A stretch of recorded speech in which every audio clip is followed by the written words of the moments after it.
from the broadcast studio, hitting in the static. This ain't no bedtime story, son, it's prophetic. Encrypted signals from the shadows of the garden. We dig where the dirt got secrets, no parting. Microphone alchemist, scriptures with a twist. Peep the frequency, seeds in the mist. We drop bars like plagues, revelations in the cadence. Broadcasting truth while they trapped in surveillance. Wisdom with a watchman's blade. Fourth watch style while your whole system fade. Blood moons, Nephilim, echoes in the pine. Sasquatch stomping through the fault lines of time. We ain't mainstream, we ancient stream. Cipher with the prophets, decode the dream. So if you tuned in, better guard your mind. It's broadcasting seeds and we breaking the design.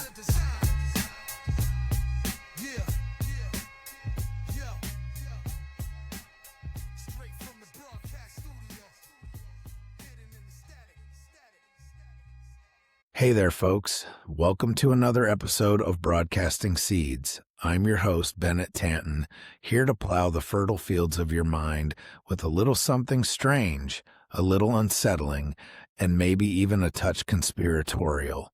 Today, we're diving into a story that sounds like it was ripped straight out of a Hollywood script, or maybe your darkest campfire tales. But let me assure you, this isn't fiction. This is Honobia, Oklahoma, early 2000s. Picture this. A secluded cabin in the woods, the kind of place you'd go to get away from the world. No Wi-Fi, no cell service, just you, your family, and the kind of peace and quiet that makes you forget the world's gone mad. But what if that quiet isn't as peaceful as it seems? What if one night you heard the woods wake up? Not the usual rustling leaves or howling coyotes, but something bigger, something heavier, something that leaves footprints the size of dinner plates. This episode, we're breaking down what's been dubbed the Siege of Honobia. It's a story of survival, fear, and what happens when humans collide with the unknown. We'll talk about the family's terrifying encounter, the evidence they left behind, and the bigger question, what if Sasquatch isn't just a tall tale? What if these creatures are real? And worse, they're watching us just as closely as we're looking for them. Buckle up, because this episode is part cryptid folklore, part survival horror, and part what-if exploration. So grab your flashlight, lock the doors, and maybe double-check that you're not being watched, because this one's going to get wild. Ready? Let's dig in.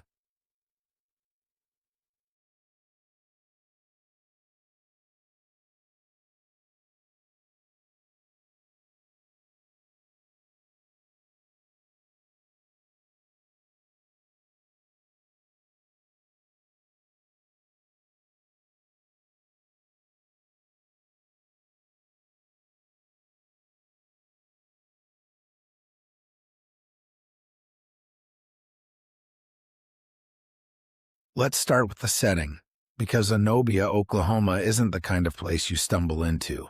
It's remote, tucked deep into the Kiamichi Mountains, where the nearest neighbor might be a few miles of forest away, and the stars at night seem close enough to touch. The kind of place where you'd expect peace, quiet, and maybe the occasional deer wandering through your yard. What you wouldn't expect, though, is to find yourself in the middle of what can only be described as an unwelcome visit from the unknown. The story begins with a family living in this isolated cabin. No streetlights, no passing cars, just a homestead surrounded by the thick, shadowy woods. At first, it was small things. Strange noises in the night, low guttural sounds that didn't quite match the usual symphony of the wilderness. Maybe a knock on the side of the house, maybe the feeling that something was watching them. It's the kind of thing you shrug off until you can't. One night, the noises grew louder, closer. Heavy footsteps crunched through the brush, louder than anything a deer or even a bear could make. Then came the glowing eyes in the darkness, watching. It's one thing to think you're alone and hear strange noises. It's another to look out your window and see what can only be described as something else. The family was rattled, but like any good Oklahomans, they weren't exactly defenseless. They grabbed their rifles, their shotguns, and prepared for whatever was out there. At first, they thought it might be people messing with them. That theory didn't hold water for long. Whoever or whatever it was, they weren't just passing through. They were testing boundaries, making noise, throwing rocks at the house. Rocks, not pebbles, not stones, rocks, large enough to dent siding and shake the windows. The family was under siege. Every night the activity ramped up. Loud knocks on the walls, movement on the roof, even the occasional glimpse of a tall, broad figure moving just beyond the tree line. They'd shine lights into the woods and catch fleeting glimpses of shadowy forms, bigger than men, faster than they should have been. By the second or third night, fear gave way to survival instinct. They set up a perimeter, fortified doors and windows, and stayed armed at all times. But even with all their precautions, they were outnumbered. The creatures, or whatever they were, seemed to be working together, communicating in a way that made the family question just how wild these beings were. It wasn't just a random encounter. This was organized, calculated. The creatures seemed to be testing their limits, watching for weak points.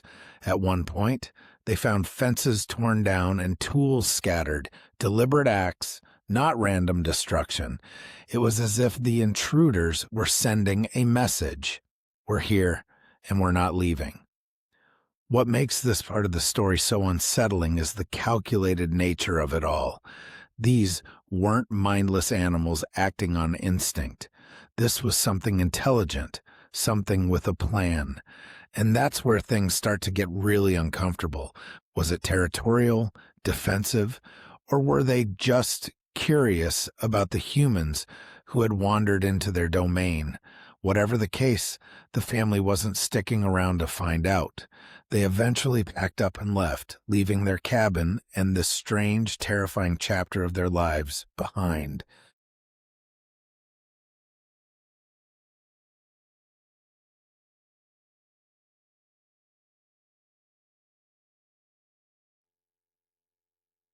Now, let's get into the meat of what makes the Siege of Honobia more than just a scary story told around a campfire.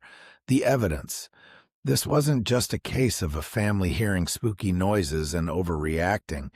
What they left behind, and what investigators later found, adds layers of credibility to their account.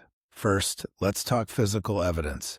Around the property, large footprints were discovered, big enough to make Shaquille O'Neal feel like he's got small feet. These weren't your average bear tracks either. They were human-like, with 5 distinct toes and a stride that suggested something much taller and heavier than your average forest critter. The depth of the impressions told another story. Whatever made them wasn't just tall, but massively heavy, far beyond what even the largest human could manage. Then there were the marks on the house. The family reported heavy pounding on the walls, and the evidence backed them up. Investigators found dents and scratches on the siding, with some marks positioned so high that they would have required a ladder or a creature standing well over 8 feet tall. Rocks littered the yard, many large enough to have been weapons, not debris. Some were embedded in the ground as though hurled with serious force. But the most unsettling piece of physical evidence was the damage to the fences. Entire sections were torn down, not with brute, clumsy force, but with a precision that hinted at deliberate sabotage. Tools stored outside the cabin were found moved or scattered, as if someone or something had been examining them. It's one thing to lose a tool. It's another to realize it's been moved 50 yards into the woods. Eyewitness accounts add even more weight to the story. The family described seeing at least 3 distinct creatures during the ordeal. They claimed these figures were enormous, broad-shouldered, and covered in dark, matted hair. Their eyes, glowing in the darkness, seemed to reflect the light of flashlights in a way no known animals should. And here's the kicker. The family wasn't alone in their experiences. Neighbors, hunters, and even curious locals who ventured near the property reported similar sightings and strange happenings in the area. They spoke of guttural growls and howls that didn't match any known wildlife. One hunter claimed to have seen a large figure disappear into the woods, moving faster than any human could. Local Sasquatch researchers and enthusiasts descended on Honobia when word of the incident got out. Some came armed with equipment, game cameras, audio recorders, even thermal imaging. While not all their findings were conclusive, a few stood out. One recording captured an eerie, almost otherworldly howl that no wildlife expert could confidently identify. Another investigator reportedly found hair samples near the property, though testing proved inconclusive, as it didn't match any known species. Of course, skeptics will always raise an eyebrow. They'll argue that the footprints could have been faked, the noises exaggerated, or the family simply mistaken about what they saw. But here's the thing. This wasn't a one-off encounter. The sheer volume of physical evidence and corroborating eyewitness reports makes it much harder to dismiss. This wasn't just a family who scared themselves silly in the woods. This was something bigger, something that left its mark, literally and figuratively, on anyone who came too close. So, what does it all mean? Could it be that Sasquatch isn't just an urban legend, but a flesh and blood creature quietly sharing the woods with us? And if so, what does that say about the limits of human knowledge, or the arrogance of assuming we've discovered everything there is to find?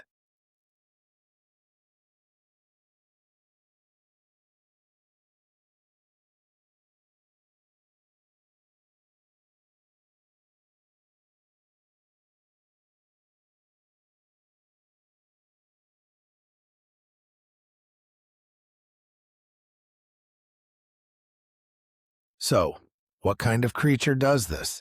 That's the million-dollar question, isn't it? To understand what might have been stalking the family in Honobia, we have to step back and look at the bigger picture of Sasquatch behavior, or at least what we think we know about it. Let's start with what we saw at Honobia, the calculated, almost militaristic approach of these creatures. This wasn't some random animal sniffing around for food. The creatures displayed what can only be described as strategy, knocking on walls to test boundaries, hurling rocks to intimidate, tearing down fences to disrupt the family's sense of safety. That's not just intelligence, that's organized thought. Some researchers have likened these behaviors to primate tactics, particularly those of gorillas or chimpanzees in the wild.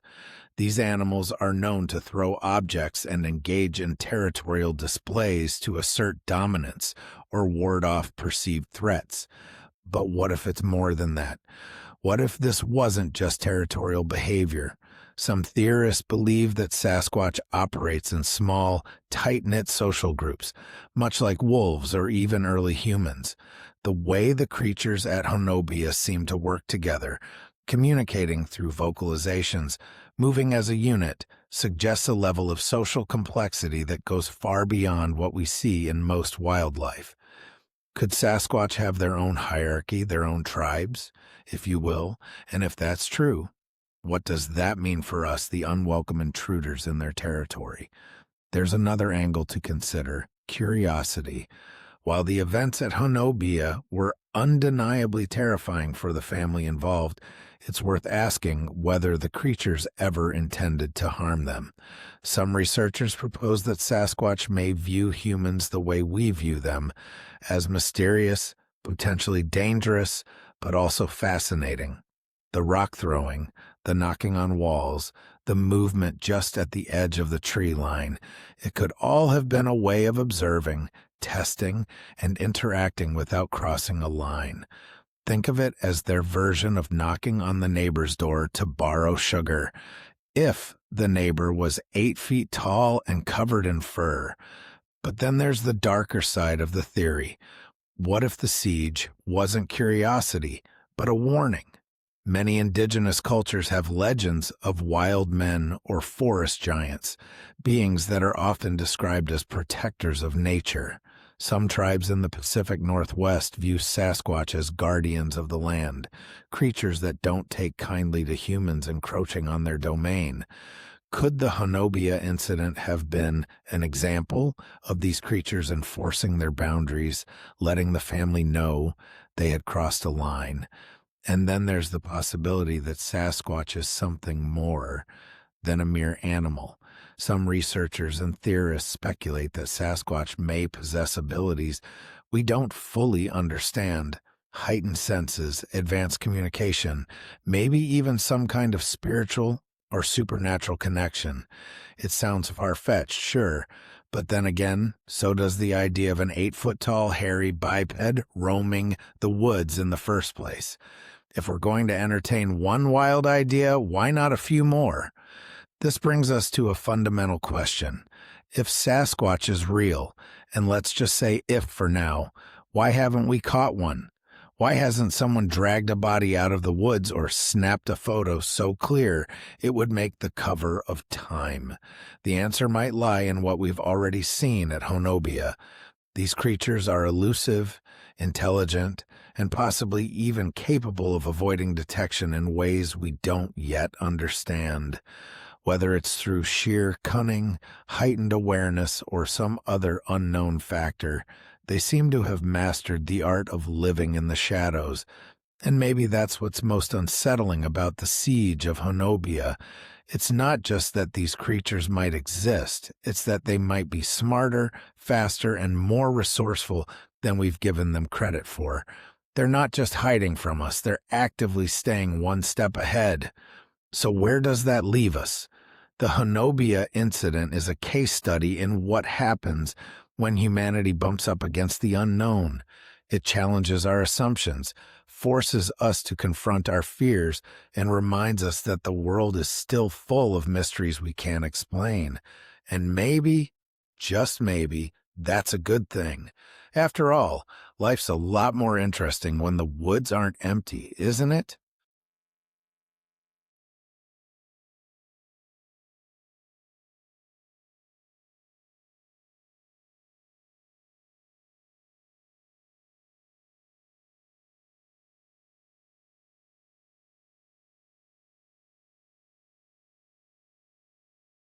And there you have it, folks. The Siege of Honobia, a story that's equal parts chilling, fascinating, and humbling.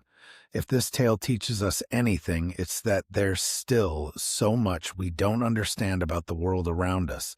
Whether you believe in Sasquatch or not, there's no denying that events like this push the boundaries of what we think we know and force us to question what might be lurking just out of sight.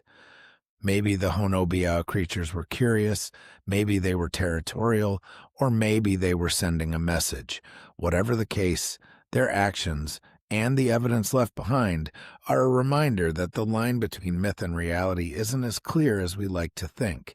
As always, my goal here at Broadcasting Seeds is to plant ideas, spark curiosity, and get you thinking about the strange, the unexplained, and what it all means for us as individuals and as a society.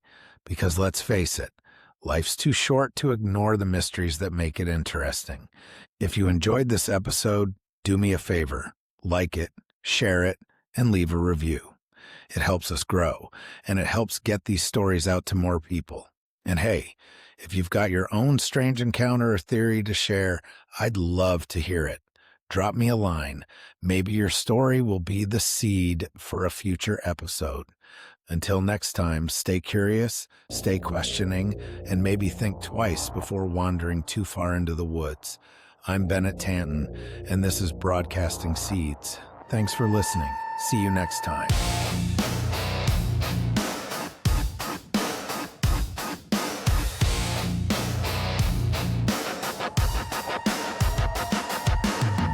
In the tree line, cold breath in the dark, something ancient in the marrow, something older than the art. No myth, no legend, no bedtime tale. They move like the night when the moon turns pale. You don't hear them, you feel them. Weight in the air, some primal, some realize. Watching from a place that your mind doesn't map. Every twig snap echoes like a thunderclap. You think the forest is empty, you think the silence means peace, but the woods keep secrets that never sleep. Footsteps in the pines, heavy in the leaves, steady like a heartbeat. Shadows in a line, a clan in the haze where the tree crowns meet. If you ever see the eyes glow, you already know it's too late to run. They've been here long before the first fire met the sun. Family in the timber, hierarchy in the shade. Not beast but a kingdom, evolution never made. Tracks like stone, hammers prints wide as your hands. Communication in the knocks that echo through the lands. Not curious, aware, not hiding, they don't care. We're the strangers in the forest, they're the owners of the air. Call it Sasquatch, Bigfoot or wood ape tribe. Whatever name you choose, just respect the vibe. They watch, they learn, they remember.